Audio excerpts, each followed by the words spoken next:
नमस्कार। मुद्दा तो है मैं आपका स्वागत है। मैं हूं आपके साथ ब्रजेश चौक से। आज मुद्दा है नीट बहाना, यूथ निशाना। जी हां, क्या देश की राजनीति में अब छात्रों की परीक्षा सिर्फ शिक्षा का नहीं बल्कि सियासत का भी विषय बन चुकी है? यह सवाल इसलिए क्योंकि नीट री एग्जाम से पहले एक बार फिर राजनीतिक दल युवाओं के मुद्दे पर आमने सामने हैं। पेपर लीक ने लाखों छात्रों के सपनों और सिस्टम पर भरोसे को झटका दिया, लेकिन अब इस भरोसे की लड़ाई में सियासत भी खुलकर उतर आई है। कांग्रेस लगातार नीट को लेकर केंद्र सरकार पर हमलावर है। राहुल गांधी से लेकर जीतू पटवारी तक युवाओं के गुस्से को आवाज देने की कोशिश कर रहे हैं, तो वहीं बीजेपी इस बार परीक्षा को पूरी तरह सुरक्षित और पारदर्शी बनाने के दावे कर रही है। कुल मिलाकर नीट के बहाने यूथ को साधने की सियासी कोशिश जारी है, जिसकी वजह से कई सवाल खड़े हो रहे हैं। उन सवालों को भी हम उठाएंगे, लेकिन पहले देखिए रिपोर्ट।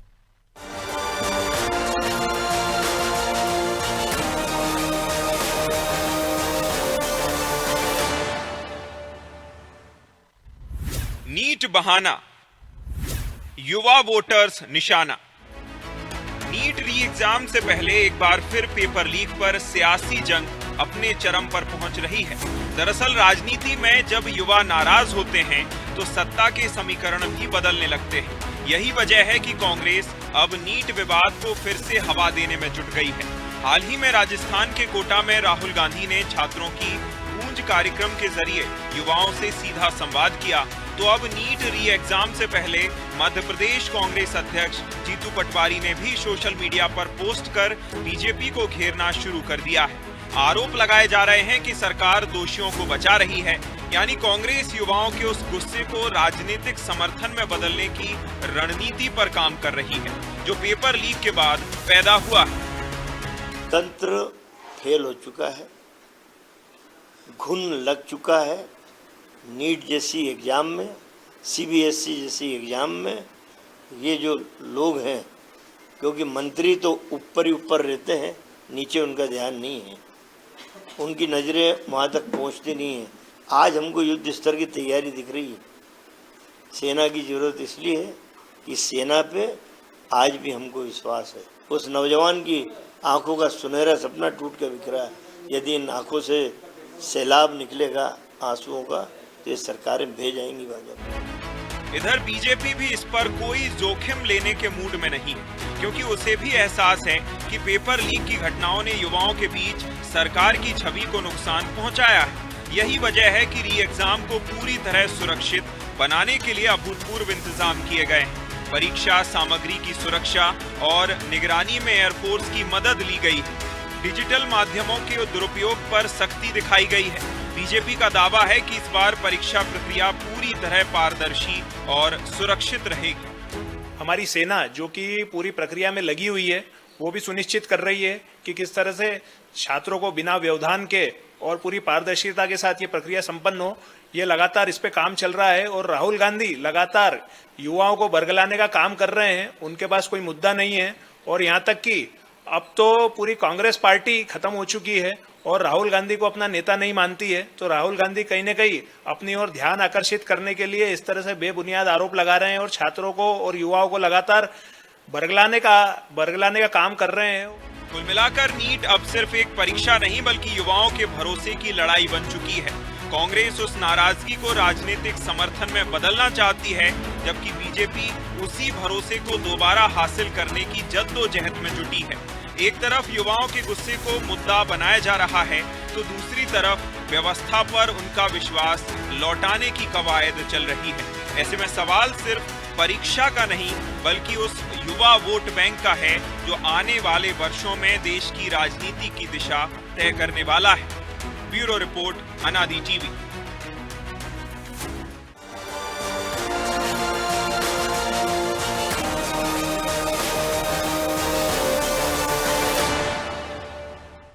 इस मुद्दे पर चर्चा शुरू करें उससे पहले वो सवाल जो जरूरी हैं। पहला सवाल, क्या कांग्रेस युवाओं के गुस्से को राजनीतिक समर्थन में बदलना चाहती है? दूसरा सवाल, क्या बीजेपी युवाओं का खोया भरोसा वापस जीत पाएगी? तीसरा सवाल, क्या विपक्ष छात्रों की पीड़ा उठा रहा है या राजनीतिक अवसर तलाश रहा है? चलिए इन सवालों के साथ इस मुद्दे पर चर्चा शुरू करते हैं। चर्चा में हमारे साथ मौजूद हैं बीजेपी प्रवक्ता प्रदीप भटनागर, कांग्रेस नेता यशवंत सिंह चंदेल और वरिष्ठ पत्रकार आलोक एम इंदौरिया। आप तीनों मेहमानों का बहुत बहुत स्वागत है। और भटनागर जी, शुरुआत आपसे ही करेंगे। युवाओं को बहुत भरोसा है मोदी सरकार पर, और नीट पेपर लीक के बाद से इसमें दरार आई है। क्या जिस तरह से आपने सुरक्षा व्यवस्था के इंतजाम किए हैं, दोबारा आप परीक्षा करा रहे हैं, क्या ये भरोसा जीत पाएंगे? बिल्कुल बिल्कुल। अभी आपने जो सवाल सबसे पहला पूछा ना आपने, विश्वास की बात।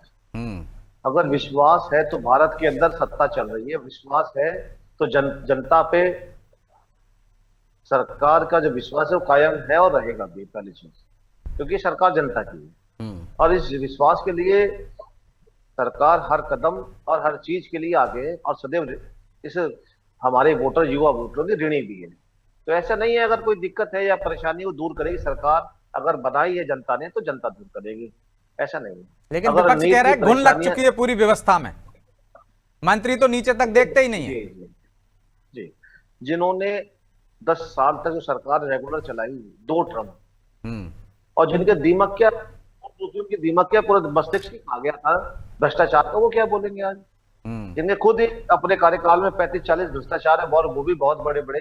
जो लोग चारा खा जाए, बेचारे जानवर का जो बोल नहीं पाता, जो लोग गरीब का अनाज खा जाए, वो क्या बताएंगे किसी के बारे में? और छोड़िए, जो गरीब का कोयला वो खा जाए और क्या करेंगे आप?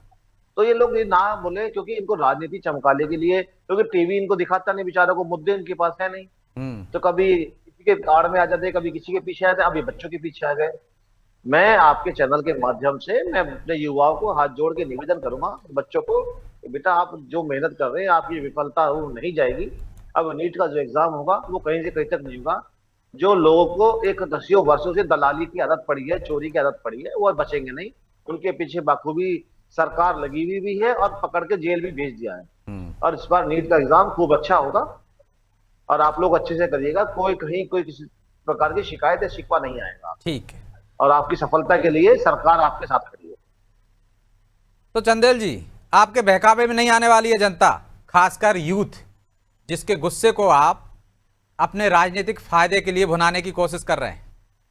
परीक्षाएं, पेपर तो लीक पहले भी हुए हैं, नई बात नहीं है। ब्रजेश जी, आपको और साथी पैनलिस्ट को प्रणाम करता हूं। मुझे केवल आधे मिनट 30 सेकंड बोल लेने दीजिएगा। बिल्कुल। लोग टूट जाते हैं एक घर बनाने में और तुम तरफ नहीं खाते बस्तियां जलाने में। सोचिए, हर साल करीब on an average 22 lakh student परीक्षा देते हैं। किसका शेर है ये? और ब्रजेश जी, 22 लाख स्टूडेंट में से ये उनके जो पेरेंट्स है करीब 1.32 लाख करोड़ रुपए खर्चा करते हैं अपने बच्चों का भविष्य बनाने के लिए। ब्रजेश जी, ये बच्चों के जन्म मरण का सवाल होता है। बच्चे अपनी जिंदगी की इनके पूरी ताकत झोंक देते हैं उस एग्जाम को क्रैक करने का, जिसमें सक्सेस रेट सोचिए, जहां 20 लाख बच्चे एग्जाम दे रहे हैं और उसमें केवल 1 लाख सीट हो, उसमें सक्सेस रेट कितना कम रहता है। उसके लिए वो अपनी ताकत, पूरी ताकत झोंक देते हैं। और उस ताकत को झोंकने के बाद ये क्या करते हैं? Paper leak. 2015 में AIPMT का पेपर लीक हुआ, 2024 में नीट का पेपर लीक हुआ, 2025 में नीट का पेपर लीक हुआ, 2026 में नीट का पेपर लीक हुआ। और तो और ब्रजेश जी, बड़े नेता सज्जन सिंह वर्मा कह रहे थे अभी हम सेना पर हमको भरोसा है, इस बार उतारिए। हाँ, तो अब तो भरोसा रखो आप कि सही होगी। नहीं, और सेना पे तो सेना को तो हम सम्मान करते हैं, लेकिन मैं एक चीज और बताता हूं। अभी प्रवक्ता महोदय बहुत बड़ी बड़ी बातें कर रहे थे। अभी आया है, कल ही हमारे राहुल गांधी जी ने ट्वीट किया है, नागपुर का एक बच्चा है, सोचिए, उसने जब अपना एडमिट कार्ड डाउनलोड किया तो उसके में जो एडमिट कार्ड का जो सेंटर था वो आबू धाबी दिया हुआ था। मतलब 2500 किलोमीटर दूर बिना पासपोर्ट के। अच्छा, जब फार्म भरते हैं उसमें मानसिक स्थिति सोचिए। भाई साहब, आप सुन तो लीजिए चंदेल जी, हर चीज में सिस्टम को दोष देना। आप फॉर्म भरते हैं, आपको उस पर एक ऑप्शन रहता है कि आपको सेंटर कहाँ चाहिए नजदीक में। आप तो पढ़े लिखे हैं, गलती से वहां भरा गया होगा, चला गया, उसका बाकायदा स्पष्टीकरण आ गया है, संशोधन हो गया। वो मुद्दा नहीं है। मुद्दा ये है कि यदि आप कह रहे हैं गड़बड़ी है तो गड़बड़ी दुरुस्त करने की कोशिश हो रही। ऐसी बात तो है नहीं कि पहले गड़बड़ी नहीं। कोटा अच्छी जगह चुनी थी राहुल गांधी ने, वहां भी गड़बड़ी हुई थी ना। 2018 से 2023 के बीच में आपकी सरकार थी। रीट एग्जाम आपको पता ही होगा कैसे होते हैं, कैसे पेपर लीक हुए थे। नहीं, वो जो गड़बड़ी हुई उसको करेक्ट किया वहां पर। तो यही और तो करेक्ट वो कर रहे हैं। एक बार गड़बड़ी हुई ब्रजेश जी और उसको करेक्ट किया गया, लेकिन इन्होंने क्या किया, मतलब 24 में, 25 में, 26 में लगातार गड़बड़ी हो रही है। ये देश ऐसा है जहां पर ब्रजेश जी कि अगर एक रेल दुर्घटना हुई थी तो रेल मंत्री ने इस्तीफा दे दिया था। और इनकी बेशर्मी देखिए शिक्षा मंत्री की, धर्मेंद्र प्रधान जी की, कि ये जब आते हैं तो भोपाल में आपने देखा किस अच्छा, तरह से आप चाहते हो कि हमारे मंत्री इस्तीफा दे दे या व्यवस्था में दुरुस्त हो? मैंने जो उदाहरण दिया 2018 से 2023 के बीच में, गहलोत सरकार में किसी ने इस्तीफा दिया था क्या? आपने कहा एक पेपर वो हुआ था शिक्षक भर्ती वाला, इसके बाद वहां पुलिस भर्ती में गड़बड़ी हुई। हिमाचल में आपकी 22 से सरकार है, वहां पे HPSSC भर्ती घोटाला हुआ, लीक हुआ, आपके किस मंत्री ने इस्तीफा दे दिया? आप तो गांधी वाली पार्टी के हैं ना, उंगली उठाने से पहले खुद को दुरुस्त करते हैं। तो उदाहरण दीजिए या कोई मॉडल बताइए ऐसा कि जहां पर आप इस तरह से व्यवस्था कर रखी है आपने, आपके जहां कांग्रेस शासित राज्य हैं, कि लीक नहीं होता। पहले मैं एक एक करके बता रहा हूं ना। राजस्थान का आपने उदाहरण दिया, राजस्थान में अशोक गहलोत जी ने पहले तो नियम उसको स्ट्रिक्ट किया, वहां पर 5 साल के लिए वहां पर सजा घोषित की वहां पर, और उसके बाद आज तक वहां पर हुआ क्या? उसके बाद दोबारा पेपर लीक हुआ क्या? ये क्या डपली बजा रहे हैं, ताली बजा रहे हैं? ये भी तो सीबीआई जांच कर रही है भाई। जो है सत्ता से भगा दिए, रण छोड़ सत्ता से भगा दिए। 3 लाख बच्चे इनको ये बताइए, 24 में हुआ, 25 में हुआ, 26 में हुआ, और मैं एक चीज और बताता हूँ, इनका वसूली अभियान आपको एक और बताता हूँ आदरणीय ब्रजेश जी, 2021-22 में अशोक गहलोत के पीछे। मुझे या तो बोल लेने दीजिए या फिर जो है तो आपने शुरुआत ही गड़बड़ की थी मालूम। आप अगर बात रखने किसका सुनाया था? अशोक गहलोत का नहीं, क्या मतलब है इस डिबेट का? मतलब है ब्रजेश जी, प्रदीप जी एक एक करके प्लीज। कम से कम ये जानते हैं कि इनके पास कुछ है नहीं बोलने के लिए, इसलिए बोलने नहीं देंगे। आपका मुंह माननीय हमारे एडिटर साहब ने इतना बुरा कर दिया है, 2-4 सवाल हिमाचल उसके खोल के कि आप वहां पहुंचेंगे ही नहीं। अरे आप अपने सुन लीजिए, सुन लीजिए। अरे मेरे दूसरी चीज घोटाले हुए आपके, दूसरी चीज घोटाला पूरी दुनिया थू कर रही है मध्य तो फिर प्रदेश हमें में। क्यों नहीं हटा दिया? पटवारी का घोटाला जनता ने हमें क्यों नहीं हटा पूरी दिया? दुनिया थू कर रही है, जनता ने हमें आप क्यों नहीं क्या हटा बोले? दिया? सूपा बोले, चंदेल बोले, जी, चंदेल क्या बोले? हम समाधान की तरफ जा रहे हैं, घोटालों की हम सरकार है समाधान आपकी। ढूंढने की कोशिश कर रहे हैं भाई। 4 बार आप फेल हो रहे हैं आप, और आप दूसरे की बात कर रहे हैं आप। एक एक करके चंदेल जी, हम देखिए, समाधान शराब ढूंढने की चोर कोशिश कर रहे हैं। या तो कोई ऐसा जनता मॉडल ने बता दीजिए आप हिमाचल को जिसमें उत्तर सिस्टम में इस तरह की खामियां ना रहे। खामियां तो बोलने है ना, देंगे तब तो मैं सरकारें मॉडल किसी बता की रही, पाऊंगा ना। खामियां तो रही हैं, बोलने दुरुस्त देंगे कैसे किया जाए ब्रजेश इस पर बहस होनी चाहिए। ब्रजेश जी बोलने देंगे तो फिर मॉडल बताऊं ना। देखिए ब्रजेश जी, सर्वप्रथम 1992 में एक डिमांड उठी थी कि देश स्तर पर एक एग्जाम होना चाहिए। सरकार ने वहां पर जब हमारी यूपीए की सरकार थी, उन्होंने जो भी एनआईटी से उनके डायरेक्टरों का एक पैनल बनाया। उस डायरेक्टर के पैनल ने एक सुझाव दिया कि एक ऐसी एजेंसी हो जिसमें फेयर हम जो है एग्जाम्स कर सकें। उसके बाद 2013 में हमारी सरकार ने एचआरडी मिनिस्ट्री जो थी, उसने एनटीए के गठन के लिए उसने 7 मेंबरों की एक टास्क फोर्स उसने बनाई। लेकिन उसमें एक प्रावधान था जो हम करना चाह रहे थे कि ये जो एनटीए बने, इसका जो गठन हो वो संसद के प्रावधान से हो, संसद से उसका प्रस्ताव पास हो कि जिस तरह से एसबीआई का गठन हुआ है उसी तरह से एनटीए का भी गठन हो।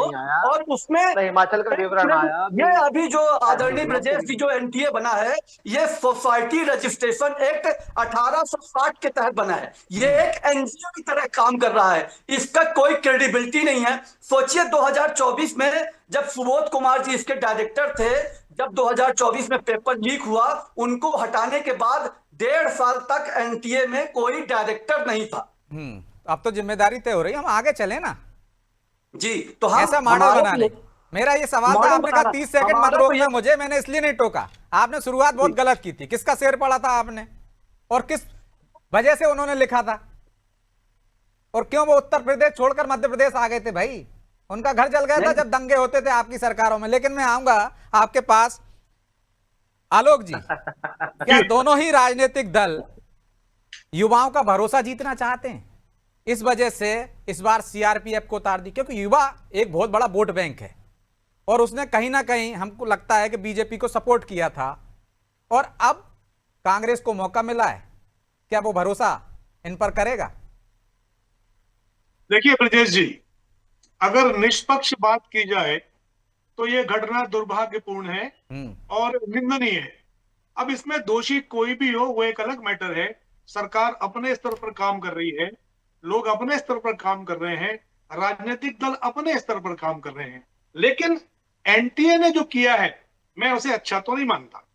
और दुख इस बात का भी है कि लगातार ये घटनाएं हो रही हैं, तो कोई फुल प्रूफ मॉडल क्यों नहीं बनाया गया इन एग्जामों के लिए। अब आते हैं अपन मुद्दे पर। युवा निश्चित रूप से बीजेपी की ओर आकृष्ट था और बीजेपी को लाने में युवाओं का बहुत योगदान है। वर्तमान में कोटा से जिस तरीके से माननीय राहुल गांधी जी ने अपना कार्यक्रम शुरू किया है और कोटा के बाद वो लखनऊ, पटना और दिल्ली में भी ये आयोजन करने जा रहे हैं, तो इसका सीधा सीधा मैसेज है कि वो युवाओं को अपने से कनेक्ट करना चाहते हैं। इसलिए कनेक्ट करना चाहते हैं क्योंकि युवा छिटक कर बीजेपी की ओर जा चुके हैं या अन्य क्षेत्रीय दलों की ओर जा चुके हैं विभिन्न क्षेत्रों में।